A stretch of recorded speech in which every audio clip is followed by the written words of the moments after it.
Bonjour, je me présente Dorina Zambo. Je suis d'origine camerounaise et actuellement citoyenne canadienne. Je travaille pour le gouvernement du Québec et j'aime beaucoup le bénévolat pour me donner des occasions de m'impliquer davantage au sein de la société. À présent, je me trouve à la Maison de la littérature, cette magnifique bibliothèque publique qui fait partie du patrimoine historique et architectural de Québec. Aujourd'hui, nous allons à la rencontre de l'honorable Jean-Yves Duclos, ministre de la Famille, des Enfants et du Développement social au Canada.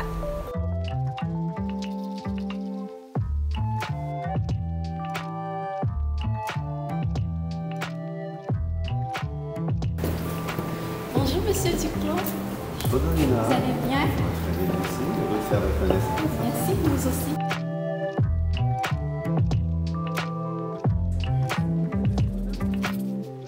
Pourriez-vous nous en dire plus sur votre mission en tant que ministre du Développement social du Canada? Le mandat principal de mon gouvernement, du gouvernement canadien, et mon mandat principal comme ministre, c'est de donner à tous et à toutes une chance juste et réelle d'être bien, de s'épanouir à son plein potentiel.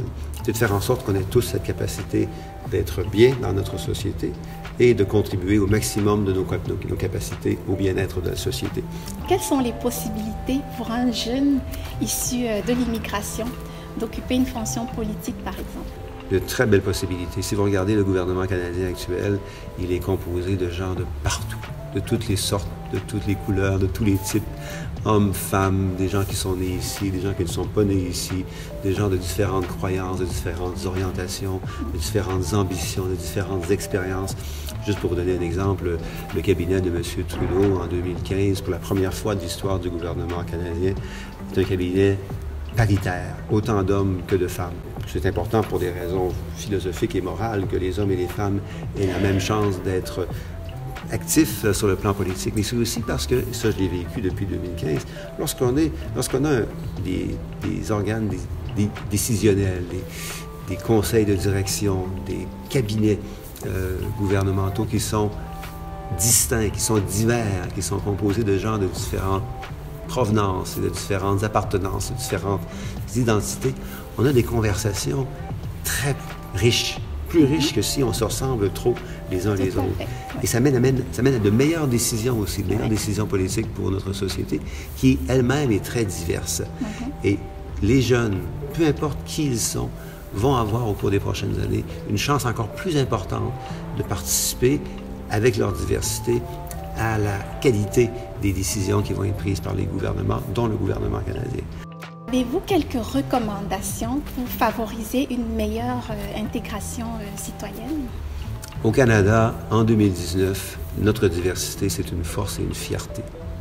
On sait qu'on est plus fort parce qu'on est différent. On veut non seulement, d'ailleurs, vivre ensemble dans cette diversité, mais on veut grandir ensemble. On parle souvent de vivre ensemble. Moi, je parle plus de grandir ensemble. C'est pertinent. Parce qu'on grandit ensemble lorsqu'on valorise notre diversité individuelle et collective. Et ça, c'est le message principal que je donne aux jeunes de tout horizon, de toute provenance. Soyez fiers de ce que vous êtes, de votre diversité individuelle qui contribue à la force et à la fierté de notre diversité collective. J'aimerais saluer Benoît Songa et toute l'équipe de Rire 2000 pour le travail remarquable qu'ils font, que j'ai la chance d'observer dans ma propre circonscription. C'est un organisme qui sert de modèle et qui fournit beaucoup d'espoir à beaucoup d'autres gens et beaucoup d'autres organisations. Monsieur Duclos, je vous remercie beaucoup. C'était vraiment un très grand honneur pour nous de vous avoir rencontré aujourd'hui. Merci à vous, Dorina. Merci.